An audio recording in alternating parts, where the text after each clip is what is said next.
Assalamualaikum warahmatullahi wabarakatuh. Perkenalkan, nama saya Daniel Yuda Rurfianisa dari kelas 1 Tim Manajemen dengan NIM 2023111119.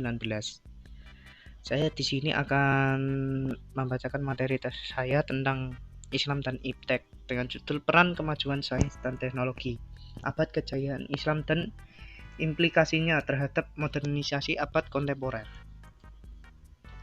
Perkembangan suatu masyarakat, khususnya di bidang ilmu pengetahuan, tidak lepas dari proses evolusi.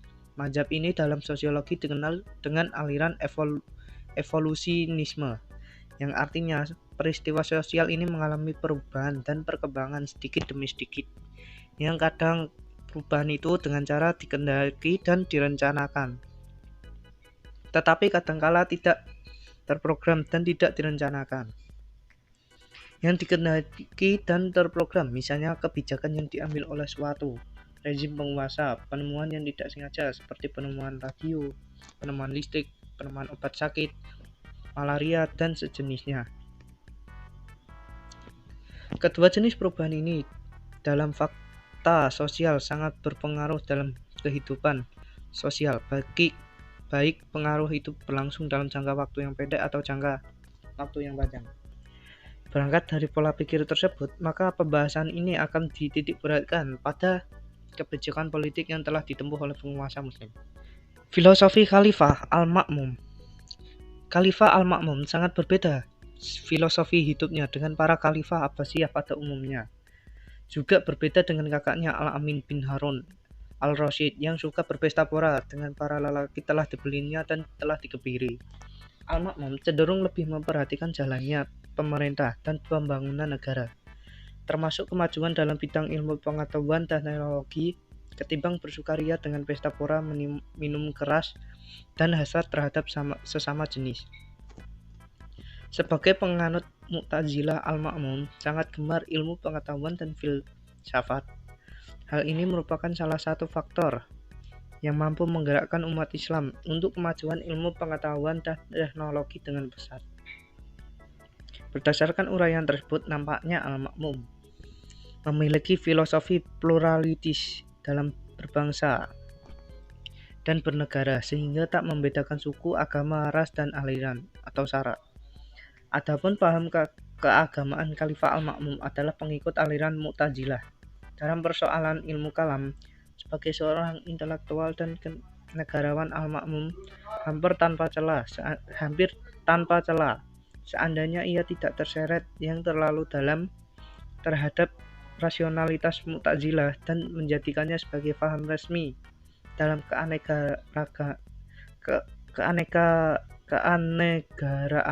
serta membuka sikap fanatisme aliran yang kemudian membawa dampak adanya peristiwa yang dikenal dengan mihnah Al-Quran, yang pada praktek pemeriksaan batin seorang mengakui kemaklukan Al-Quran atau tidak.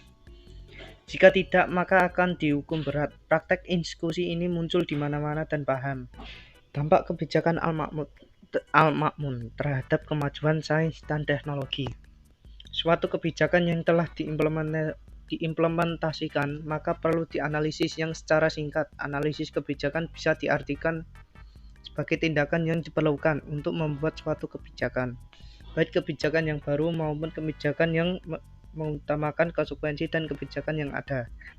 Dalam menetapkan upaya memajukan pendidikan dan mengembangkan ilmu pengetahuan, Al-Ma'mun menetapkan kebijakan politik pendidikan sebagaimana digambarkan oleh Philip K. Hitti secara panjang lebar, tetapi secara singkat bisa kita paparkan sebagai berikut.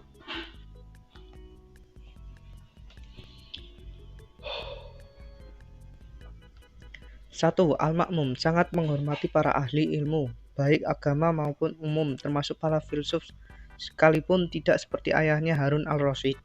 2. Mendirikan perpustakaan Baitul Hikmah yang di dalamnya orang bisa membaca, menulis, dan berdiskusi.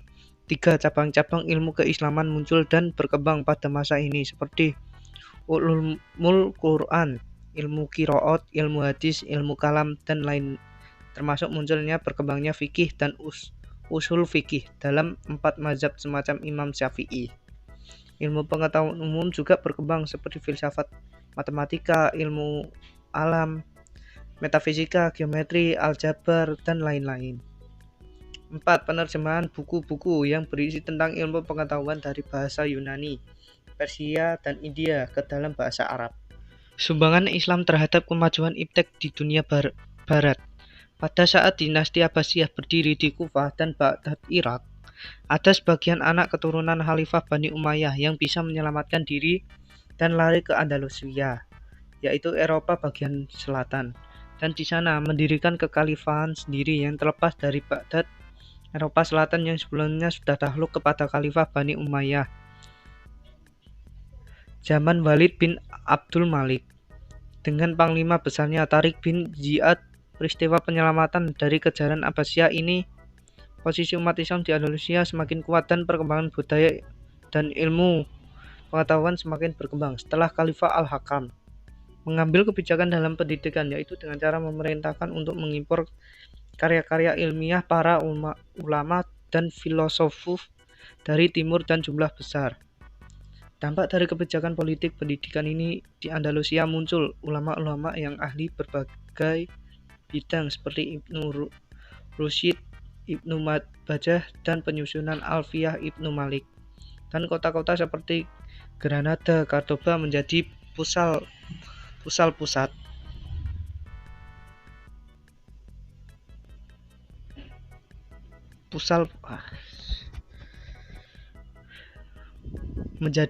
pusat kegiatan pendidikan.